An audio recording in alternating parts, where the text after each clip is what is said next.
Raimundo Cruz, entrevista a... Maestro Javier Oliva, Raimundo Cruz te saluda. 55 ciudades del país te escuchan en este momento. Muy buenas tardes. ¿Qué tal, Raimundo? Y muchísimas gracias por esta generosa presentación.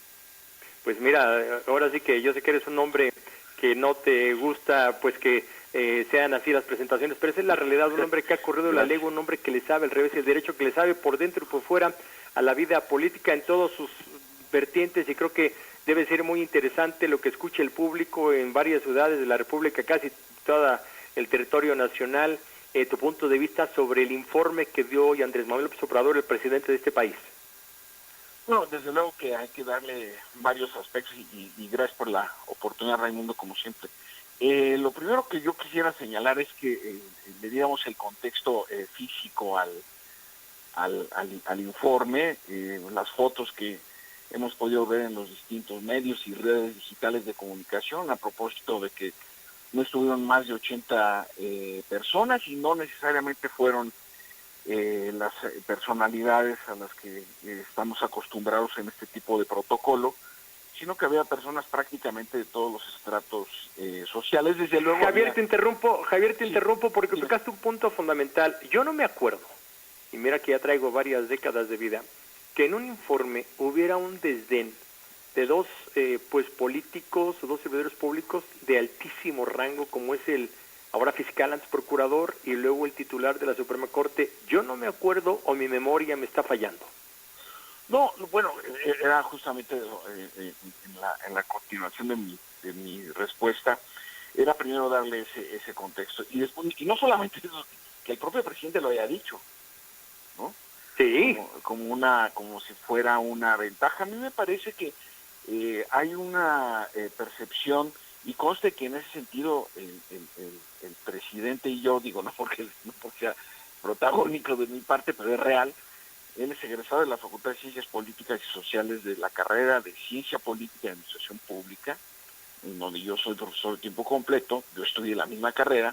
Es decir, él como politólogo sabe perfectamente que ese es un régimen presidencialista. Uh-huh. Entonces, sí es, pues hay una preeminencia constitucional, no es una preeminencia o un protagonismo personalizado.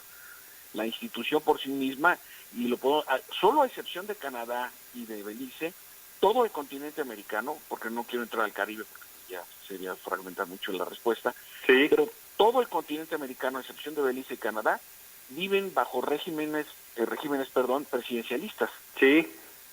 Y esto, pues evidentemente, es como si hablamos de una monarquía parlamentaria, pues claro que el monarca, rey o reina, pues tiene una preponderancia sobre los otros poderes, en fin, es una lógica.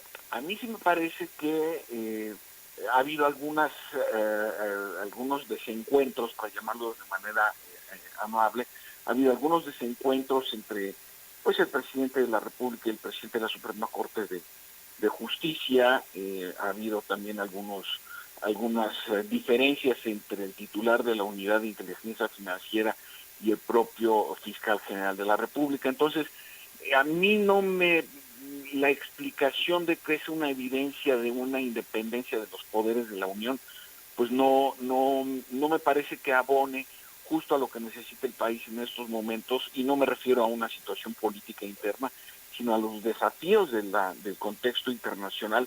Pues a mí no me parece que sea un buen mensaje o algo digno de festejar o de aceptar el hecho de que no se hayan presentado estos dos funcionarios y la institución que representan. Y por el otro lado también me parece que es importante resaltar pues lo que es un denominador común pues ahora sí que en todos los informes a los que yo he tenido oportunidad de asistir como ciudadano, no me refiero en términos físicos, sino de ser testigo, después leer el discurso, analizar algunos de los anuarios estadísticos o informes complementarios, y pues la verdad es que va en la misma consonancia de que las cosas se están haciendo bien, de que vamos mejor, de que lo de atrás no estaba bien, etcétera, ¿no? Entonces mantiene ese proceso de argumentación, mantiene este relato, ¿no?, respecto de lo que se está haciendo. Entonces, Ahora habría que analizar cada una de las características, e insisto, Raimundo, sí me parece muy importante que nuestro auditorio sepa, bueno, pues el contexto de lo que implica dar un informe en medio de una epidemia que pues está todavía muy lejos de estar superada, ¿no? Ya, en México y en el mundo. Entonces ahí son aspectos que sin duda alguna marcan una notable característica. Esperemos que el tercer informe de gobierno pues ya no esté en un ambiente como de preocupación y zozobra en términos económicos, de desempleo, de inseguridad pública y por supuesto en materia de salud. Dos precisiones o dos comentarios, Javier Oliva. La primera, comentas que no es tan relevante el que no hayan, que no se haya, vaya, que se haya hecho notar que no estuvieran, pero también puede ser por el otro lado, que en un momento dado esos desencuentros el presidente los haya balconeado, los haya señalado para que los ojos de la sociedad, a lo mejor de sus seguidores, ahora sí que estén contrarios a ellos. O sea, puede ser por dos lados. A mí me da la impresión que el presidente es muy hábil en este tipo de no, esquemas. claro, no, a lo mejor no me expresé bien, Raimundo, no, por supuesto que coincido contigo. A mí no me parece que sea algo digno de estar, sea algo encomiable, esa es la palabra. Es decir, que el hecho de que no asista uno de los representantes de los tres poderes de la Unión para hablar específicamente del ministro de la Suprema Corte de Justicia, Saldívar, no me parece que sea una evidencia de republicanismo, ¿no? Claro, más bien exacto, totalmente de acuerdo, sí, entonces creo que yo lo había entendido mal, pero fíjate, ese es un punto. Y luego la otra situación, oye, puede ser que el fiscal y el titular de la Suprema Corte digan, espérame, hablabas tú que hacer un informe cuando estamos en medio de la crisis, en su punto más alto de la pandemia, pues yo creo que también pueden decir, mira, yo no voy porque puede ser que allá nos contagiemos.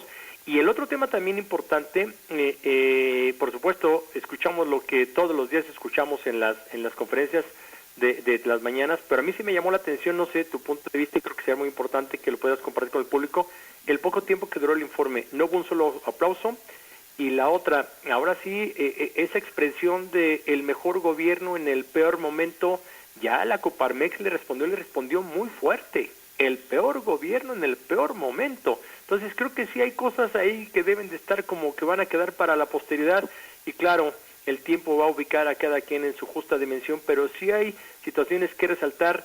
Yo pensé que iba a hablar más tiempo, ya ves que le gusta a él expresarse mucho frente al micrófono, te digo, el récord, pero de poca duración, en un solo aplauso, y te repito, pues esas frases que quedan ahí para la posteridad, una de ellas, el balconeo que hace con estos dos personajes, pero la otra, ¿no? El mejor gobierno en el peor momento, Javier. Sí, es sin duda alguna que estamos en un ambiente de, pues, si no de confrontación, por lo menos sí hay un ambiente crispado. Nada más veamos la tensión que se está viviendo en la Cámara de Diputados para elegir a la mesa directiva del tercer año de ejercicio de esta legislatura, que es con la que se cierra la primera mitad del sexenio, sí, en donde fue muy evidente y patente, y fue en la víspera, que el partido oficialista, Morena, pues votara dividido, ¿no? Entonces sí estamos viviendo procesos políticos. Cada proceso político, cada coyuntura pues es diferente a la otra, se entiende. Hay denominadores comunes también.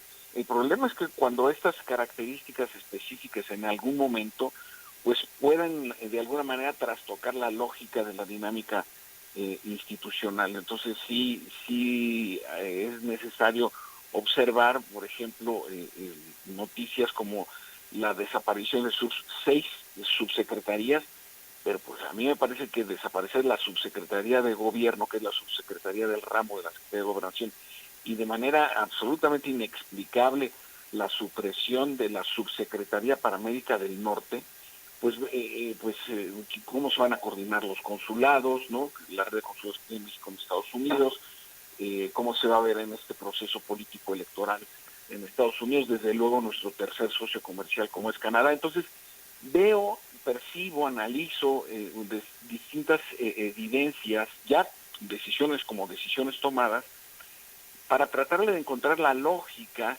los pasos, los objetivos estratégicos, ahora sí, para hacerle frente a los retos que está enfrentando nuestro país. Pero si la justificación es solo una cuestión de ahorro, una cuestión de operatividad, no la supresión, por ejemplo, de la subsecretaría de Minería en la Secretaría de Economía, cuando uno de los problemas más extendidos en América Latina es el extractivismo de las empresas depredadoras, sobre todo canadienses y estadounidenses, sobre países como Bolivia, como Ecuador y por supuesto como México. Entonces sí, no tendría los suficientes elementos, quiero suponer que por falta de información de mi parte, para explicarme, ¿no? Y explicarlo en oportunidades como las que tengo ahora, pues de dirigirme a un amplio auditorio y encontrar esta lógica. Entonces, cuando encontramos una ceremonia como tan importante en México, para mí la ceremonia política más importante anual, desde luego que es el informe. Por supuesto, otra, por ¿no? supuesto. Y cada 6 años, pues es el cambio de poderes. Así entonces, darle este tratamiento como si se tratara de un evento cualquiera, pues fíjate que en este momento, a propósito de lo que dices, no sé si el presidente traía la banda presidencial, por ejemplo. Es un dato bien interesante. Ahorita te respondo eso. Fíjate, el Instituto de Finanzas Internacionales advierte: México, Brasil y Sudáfrica son de las economías emergentes expuestas a mayor vulnerabilidad ante bajo crecimiento económico y contención del COVID.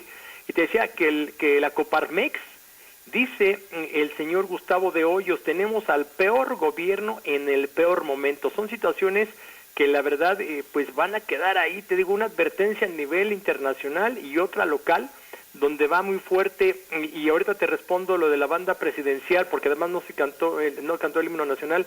Te pregunto, ¿con qué te quedas del informe, Javier? Bueno, me quedo con una cosa positiva y otro aspecto observable. El aspecto positivo, me parece, es esta rectificación de este oropel, lo que en algún momento se le llamaba el Día del Presidente, ¿no? Uh-huh. Y había expresiones tan ofensivas como el besamanos y estas cosas, ¿no? Y informes como aquellos de Luis Echeverría, me acuerdo, tú todavía ni nacías, por supuesto, pero que duraban 5 horas, 4 horas, etcétera, ¿no? Entonces había desfile militar, etcétera. Realmente, en términos políticos e institucionales, era el Día del Presidente. Me parece que en términos de un sentido más republicano, no tanto austero, sino más republicano, más próximo a la sociedad, me parece que esa parte es muy rescatable. Lo que sí, y la otra parte, lo que es observable de alguna manera, es que al menos en esta ceremonia, porque finalmente de todas maneras es una ceremonia, pues fue la ausencia del protocolo político. Porque una cosa es el oropel, no de las ceremonias, y otra cosa es el protocolo político, es decir, tener sentados en la mesa, si no se iba a hacer en la Cámara de Diputados, pero bueno, ahí con la distancia y con las mascarillas, etcétera, quienes las quieran usar, pues tener al presidente de la Suprema Corte de Justicia y al presidente y a la presidenta en funciones de las mesas directivas del Senado y de la Cámara de Diputados respectivamente. Me parece que esa parte siempre hace falta. Es decir, la política sin ceremonia, o sea, sin protocolo, quiero decir, corrijo, la política sin protocolo, pues desnaturaliza el sentido institucional, ¿no?, de la misma. Opino exactamente lo mismo, contestando tu pregunta. No traía la banda presidencial el presidente, no la trajo. Bueno, hablando de protocolos. Así es. Y de investidura presidencial, no la trajo, como ahora sí que le has dado una diseccionada, creo que muy amplia, muy precisa de lo que es este informe. Sí, parece un evento como cualquier otro, no el segundo informe de gobierno. Claro, el presidente cada 3 meses da un informe y lo hace todos los días, todas las mañanas, de todos los días festivos, días feriados. Él cuando determina, da su informe. Entonces sí, creo que compartimos algunas de las expresiones que has tenido aquí, de la explicación que has dado. Pero bueno, ahí está pues el segundo informe de gobierno. Vamos a ver qué viene diciendo en los próximos días. Y yo decía, son 15 días para él muy importantes, porque después de la presentación oficial, aún así con esta presentación, después viene el asunto del avión, que va a dar mucho que comentar. Javier Oliva, un gusto platicar contigo, muy buenas tardes. Igualmente, muchas gracias, Raimundo, como siempre, saludos y buena semana para todos.